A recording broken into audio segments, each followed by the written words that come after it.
We're going out on video chat right now. Theo Fleury, a big hero of ours and all of yours, is joining us this morning. How you doing, Theo?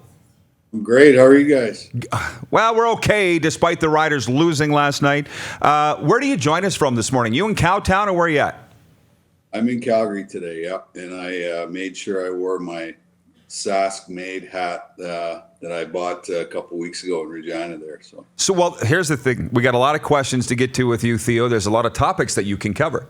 Now, are you a CFL fan, A? And B, who do you cheer for?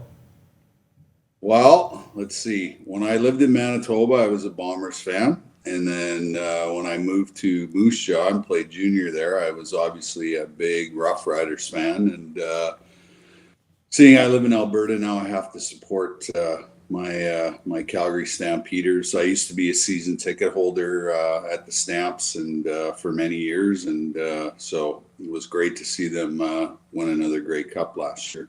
So, well, times are good if you're a Stamps fan. So we'll call you a Prairie CFL fan. That works for me. Yeah.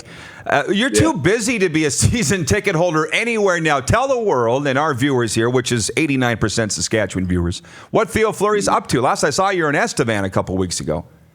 Yeah. Well, since I wrote my autobiography in 2009, I've been exclusively traveling all over North America, speaking about trauma, mental health, and addiction. And I was in Estevan supporting a great group called Envision, who supports all kinds of trauma survivors, mental health issues, and addiction issues. And, I was in Weyburn the day before, worked with some frontline workers, and then obviously it was a big anniversary for the Envision group in Estevan, and was there to raise a whole bunch of money for an amazing organization.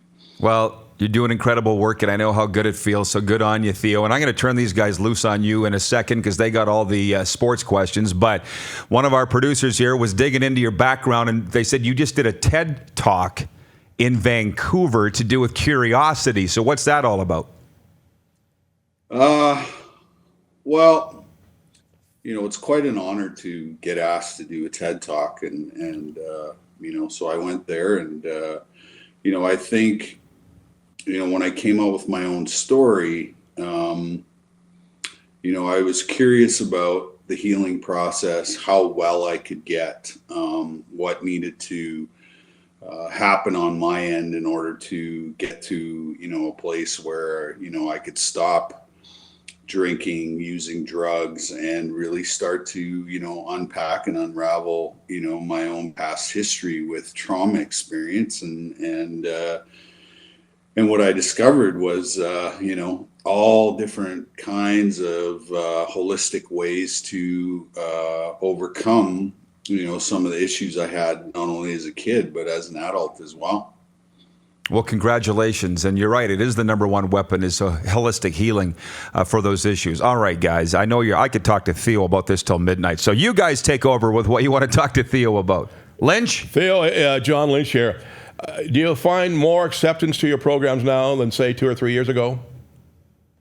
Yeah, there's no question that, obviously I think mental health is a top of mind topic. And, I believe it is probably the biggest epidemic we have on the planet. And, obviously there's a lot of awareness out there. But, what I find is we have the highest awareness probably in the history of our planet that, that people struggle with different kinds of illnesses mentally.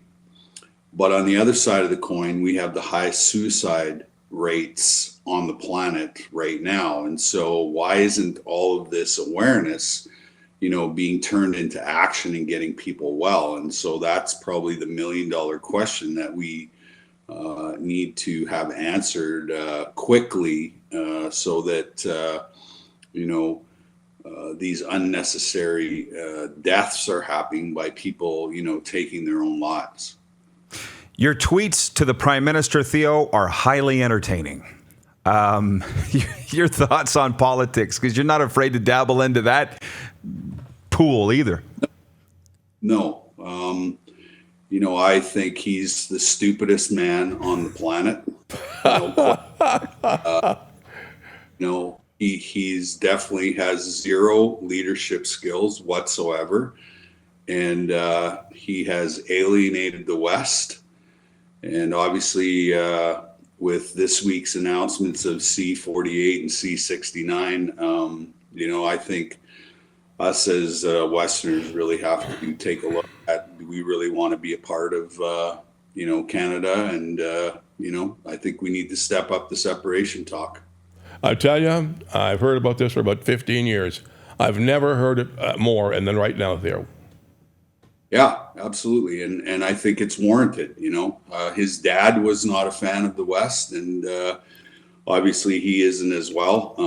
We've allowed the Americans to become the number one oil producers in the world. And,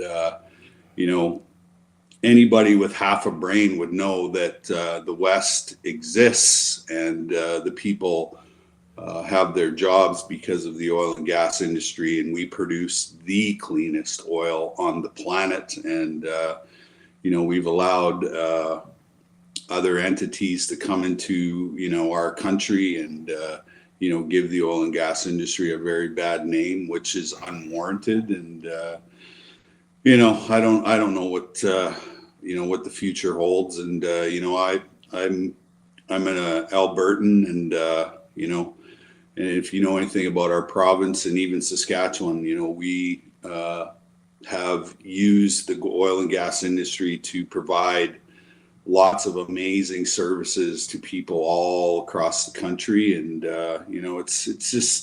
it's a sad time to be a Canadian. And, obviously, I hope that somewhere down the road that common sense, comes into play. Well, there is a genuine feeling out there that the guy really doesn't know what he's doing. I mean, he's a reformed drama teacher, I believe, or a deputy drama teacher, and then he becomes the Prime Minister of Canada. That's quite a big jump. Yeah, well, you can't fix stupid. I've tried it. So, obviously, it's just really frustrating to, watch this guy on a daily basis, take apart our democracy that, many of our war veterans fought, to the death so that we could, have an amazing life, an amazing country. And he's dismantling it one law at a time. And, it's got to stop. You're watching Rod Pedersen On Demand. For more of The Rod Pedersen Show, visit rodpedersen.com or follow Rod Pedersen on social media.